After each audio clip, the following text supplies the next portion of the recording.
कहा यह जा रहा है कि जो हमारी मतलब गवर्नमेंट है या जो हमारी जो संस्थाएं हैं, उन्होंने आयुर्वेद को उस लेवल पे प्रमोट नहीं किया जिस लेवल पे प्रमोट किया जा सकता था। उन्होंने इसका दायरा बांध के रखा है।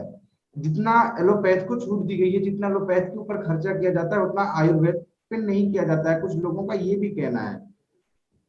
नहीं, इसमें मैं आपसे पार्शली सहमत रहूंगा। देखिए, कोई भी पद्धति है उसको प्रमोट करना या न करना सरकार के हाथ में भी नहीं है। आज आपको पेट में दर्द होता है, आप किसके पास जाएंगे? जी, या आपको चेस्ट में दर्द होता है, आप कहाँ जाएंगे? या आपको बेहोशी आ रही है, आप कहाँ जाएंगे? आप आयुर्वेद तो नहीं ढूंढेंगे उस समय। आपको किसी मॉडर्न हॉस्पिटल के, जो जिसको मॉडर्न कहते हैं, या एलोपैथी सिस्टम के हॉस्पिटल में ही जाएंगे आप। कैटरेक्ट का ऑपरेशन आप किससे कराएंगे?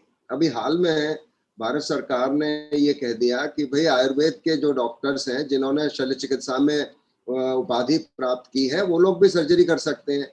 इस पे हमारे जो कोलीग्स थे, मैं तो सर्जन हूँ, अब वो काफी रोष में आ गए कि कैसे अलाउ कर दिया। मैंने कहा कर देने दो भाई अलाउ, अगर वो कर सकते हैं तो करें। करवाने वाला अगर उनसे करवाना चाहता है तो हम रोकने वाले कौन होते हैं? जी, बिल्कुल तो सही बात है। मेरा मानना ये है कि देखिए, कार्डियक सर्जरी है, न्यूरो सर्जरी, इतनी एडवांस हो चुकी है चीजें कि अब इसमें कोई कंपटीशन है ही नहीं। आयुर्वेद में तो होता नहीं है ये। आयुर्वेद की जो अच्छाइयां हैं वो हमें लेनी है, और जो एलोपैथ की अच्छाइयां हैं वो हमें लेनी है। कि जहाँ पे एलर्जी की डिजीजेज है सारी, उसमें एलोपैथ में कोई इलाज ही नहीं है, केवल वो एंटी एलर्जिक ले लीजिए आप। अगर आयुर्वेद उसका एक हमें अच्छा विकल्प देता है, हम क्यों नहीं करें? अगर आयुर्वेद हमारी एलोपैथी की दवाइयों को कम करवा सकता है, चाहे वो ब्लड प्रेशर की हो, चाहे डायबिटीज की हो, चाहे शरीर को और दूसरी तरह से स्वस्थ रखने की, तो हम क्यों नहीं करेंगे? वो बिल्कुल करेंगे हम, और हम करते भी हैं। ऐसा नहीं है कि हम नहीं करते। तो इसमें मैं समझता हूँ दोनों तरफ से ही थोड़ा अपरिपक्व व्यवहार रहा, और इसमें कोई विरोधाभास नहीं है। दोनों एक दूसरे की पूरक है, और हमको उसी प्रकार से इसको लेना चाहिए। हमने जैसे एम्स में मैंने एक सेंटर बनाया, सेंटर फॉर इंटीग्रेटिव मेडिसिन, उसमें हम योग और आयुर्वेद का समावेश कर रहे हैं और ट्रायल कर रहे हैं और देख रहे हैं कि उसके क्या फायदे हैं। कीमोथेरेपी लगती है कैंसर की, उसके साइड इफेक्ट हम कम कर सकते हैं आयुर्वेद के कुछ दवा, जो ये प्रिपरेशन है इनको यूज करके, जिसमें इम्यूनिटी बूस्टर होते हैं।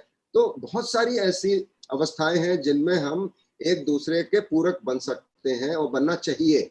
बहुत आवश्यकता है उसकी, क्योंकि एलोपैथ में हर चीज का उत्तर नहीं है।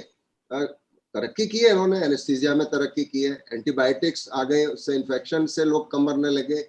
उसके बाद ऑर्गन ट्रांसप्लांट आ गया, उसके बाद दूरबीन वाली सर्जरी आ गई, तो और फिर cardiac surgery, neuro surgery, gastrointestinal surgery, आई के इतने रिफाइन हो गए कैटरेक्ट के ऑपरेशंस, तो रोबोटिक आ गया। तो इसमें देखिए एडवांसमेंट करते रहना पड़ेगा लगातार। आयुर्वेद में भी वो करना पड़ेगा। आयुर्वेद में भी बहुत सारी चीजें स्टैंडर्डाइज नहीं है।